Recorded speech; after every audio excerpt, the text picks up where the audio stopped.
முகநூல் நண்பர்கள் அனைவருக்கும் இனிய மாலை வணக்கம். நான் உங்கள் அருண் பிரசாத். இப்ப நிறைய இடத்துல வாக்குவாதங்கள், பிரச்சனைகள், சமாதானமின்மை நிறைய பேரை பார்க்கிறோம். இது எல்லாத்துக்கும் மூல காரணமா இருக்குது என்ன தெரியுங்களா? வார்த்தை, அதாவது ரிப்ளை. ஒருத்தர் நமக்கு எதிராக ஆர்குமெண்ட் பண்ணும்போது, கடுமையான விவாதங்களை முன்வைக்கும் போது நாம கொடுக்கிற பதில் தான் அந்த இடத்துல சமாதானம், சண்டை ரெண்டுத்தையும் உருவாக்குது. ஸோ அதை பரிசுத்த வேதாகமத்துல நீதிமொழிகள் புஸ்தகம் 15ஆம் அதிகாரம் 1ஆம் வசனத்துல ஒரு அருமையான வார்த்தை ஒன்று இருக்குது.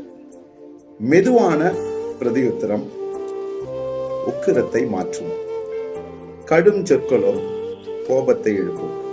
அப்படின்னா என்ன அப்படின்னு பார்த்தா, ஒருத்தர் நம்ம கிட்ட ரொம்ப கோபமா பேசினா கூட அதுக்கு நம்ம கொடுக்குற ரிப்ளை, அதாவது நம்ம கொடுக்குற மறுமொழி மெதுவானதாய், அதாவது அதை அமைதியானதாய், சமாதானமான வார்த்தையை நம்ம மற்றவங்களுக்கு சொல்லும் பொழுது, பேசும்பொழுது எதிர பேசுற வார்த்தை கடும் சொற்குள்ள கூட அமைதியாயிட்டுன்னு சொல்லிட்டு வேற தெளிவா சொல்லுங்க. ஆனா ஒருத்தர் நம்ம கிட்ட சமாதானமா பேசினா கூட அவங்க கிட்ட நம்ம கடும் சொற்களை பயன்படுத்தும் போது அதனுடைய பதம் மாறி அது பெரிய பிரச்சனையா வருது. ஸோ நாம என்ன பண்ணுவோம்னா, இனி வரும் நாட்களில் வார்த்தைகளுடைய வல்லமையை உணர்ந்து, வார்த்தைகளுடைய வீரியத்தை உணர்ந்து, நம் வார்த்தைகள் எல்லாரையும் சமாதானப்படுத்துவதாய், ஆறுதல் படுத்துவதாய் இருக்கும்.